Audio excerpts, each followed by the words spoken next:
கர்த்தர் நேசிக்கிற புத்திரனை அவர் கடிந்து கொண்டு சிட்சிக்கிறார்.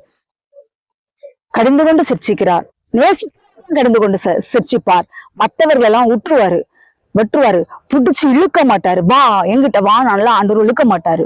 உன் மனதார நீ இயேசு கிறிஸ்துவை ஏற்றுக்கொண்டு அவருக்கு உண்மையாக பயபக்தியாய் வாழ்வாயானால் உன்னை சிட்சித்து உன்னை பொன்னாக மாற்றுறதுக்கு உன்னை புடமிட்டு கொண்டே இருப்பார். புடமிடுவார். யோபுவை புடமிட்டார்.